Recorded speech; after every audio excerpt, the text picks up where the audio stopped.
មិនដែលហៅថាភ្លៀងជំហួរដីហើយទឹកភ្លៀងនឹងពិតជាធ្វើឲ្យខូចនៃដំណាំចន្ទីមែនទេអញ្ចឹងខ្ញុំបាទធម្មជាតិបៃតងសូមបកស្រាយអំពីបញ្ហានេះដើម្បីឲ្យពុកម៉ែបងប្អូនបានច្បាស់កុំឲ្យមានភាពសពិចសពិលហើយវាចេះតែមានបញ្ហាភ័យខ្លាចអំពីទឹកភ្លៀងអញ្ចឹងយើងត្រូវតែចេះច្នៃឱកាសហ្នឹងឲ្យវាទៅជាគុណសម្បត្តិដ៏ល្អដែលសម្រាប់ដំណាំចន្ទីអញ្ចឹងខ្ញុំសូមបកស្រាយថា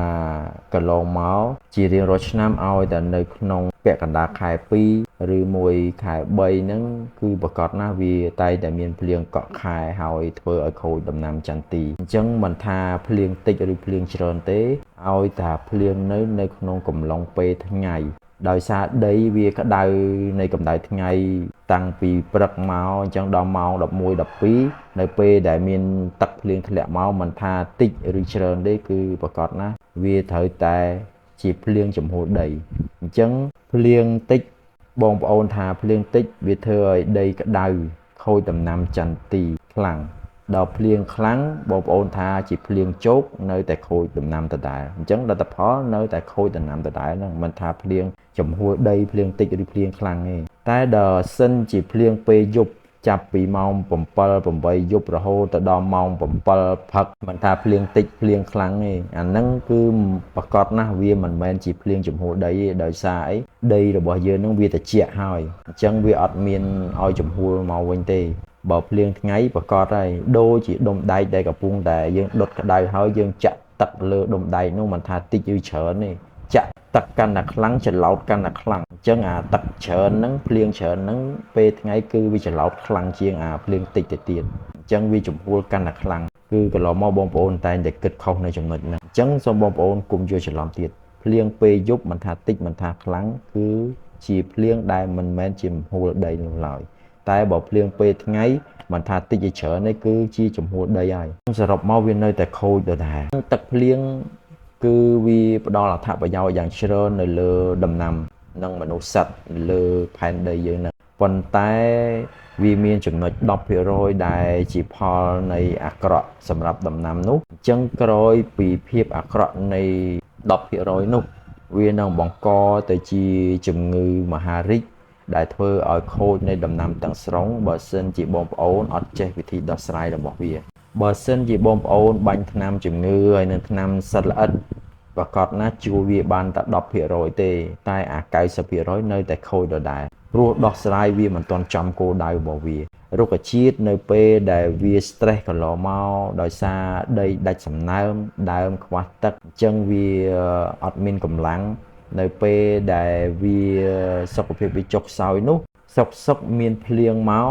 គឺវាប្រកាសណាស់វានឹងសបាយរីរាយតាមពិតវាដឹងមុននឹងភ្លៀងនឹងរយៈពេល 2-3 ថ្ងៃមុនគឺវាមានអាការៈស្លឹកនឹងវារៀងសពូនសំយ៉ុងចុះ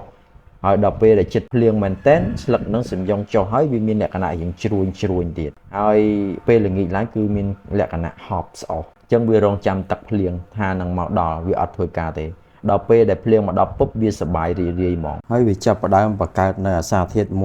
3 4នៅក្នុងខ្លួនរបស់វាហ្នឹងប្រវែទិសដៅពីការចិញ្ចឹមក្តឹបហើយនឹងផ្លែទៅជាលូតលាស់ត្រួយហើយស្លឹកហើយចាប់ដើមវាផ្ដាច់តងផ្ដាច់ផ្លែផ្ដាច់ផ្កាចោលទាំងអស់វាអត់ខ្វល់ទៀតទេវាទៅជាការគិតរឿងបញ្ចេញត្រួយបញ្ចេញស្លឹកដើម្បីរស់រានមានជីវិតវាសាជាថ្មីទៀតអញ្ចឹងអ្វីដែលយើងដោះស្រាយចំគោលដៅរបស់វានោះគឺ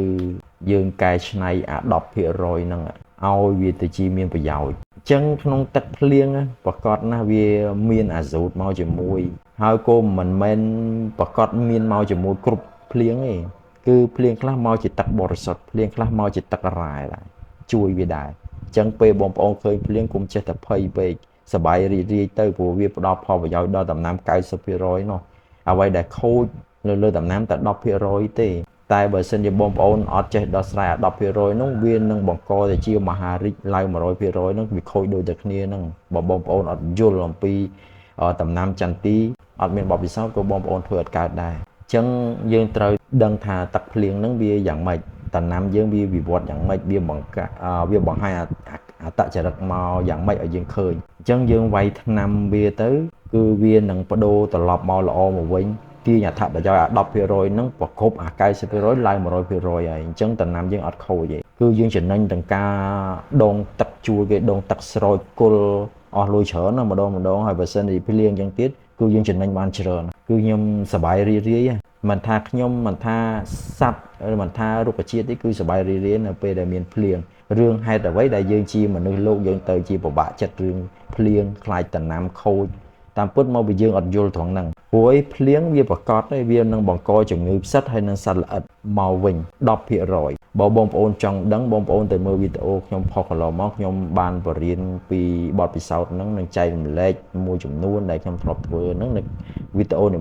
មួយសូមបងប្អូនយកចិត្តទុកដាក់ក្នុងការស្ដាប់នោះបងប្អូននឹងយល់បណ្ដា